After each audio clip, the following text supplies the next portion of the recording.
Hey, O Joyful. We are wrapping up verse 13 of 1 Peter 1. And I want to read it to you. And as I read, please listen for the imperative statements that Peter makes. He's really trying to get an action message across to us. He says, therefore, preparing your minds for action and being sober-minded, set your hope fully on the grace that will be brought to you at the revelation of Jesus Christ.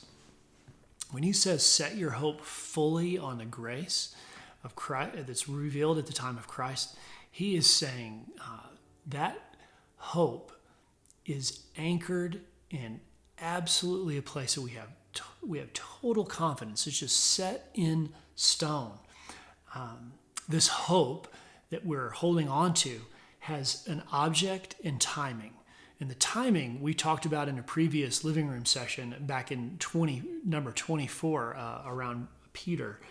But he is saying there is a time at which when Jesus returns, the fullness of his grace will be recognized. And when we're united with him and the earth and things are made right, that's when we'll experience that fullness of grace. But in the meantime, we set our hope on that.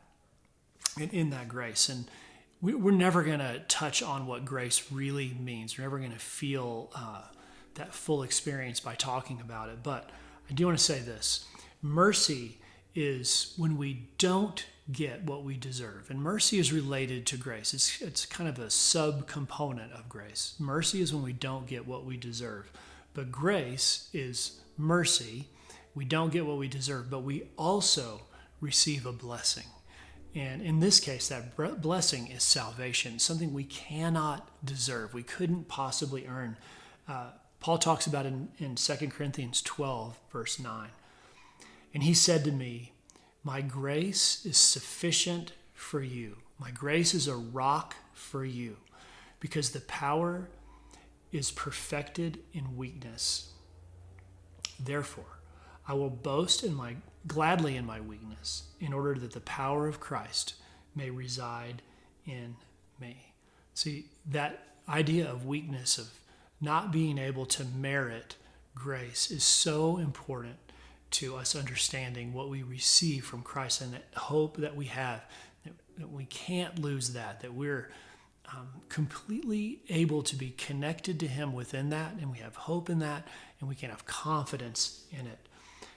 Let me give you a couple things to think about in your journal. Grace requires that we have started out with weakness. Something has been overcome. So what are those intrinsic weaknesses that you have, that you experience, that you feel, that are part of who you are?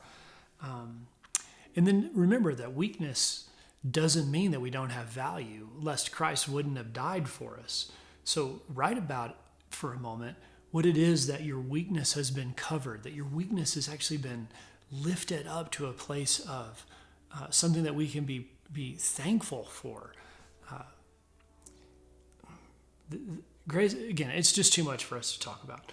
But our salvation is a blessing that is on top of all of the things that have come before, all the things that might have disqualified us, and it comes through grace. In our weakness, we have been made right. So think about that stuff, and we'll get together again soon. Take care.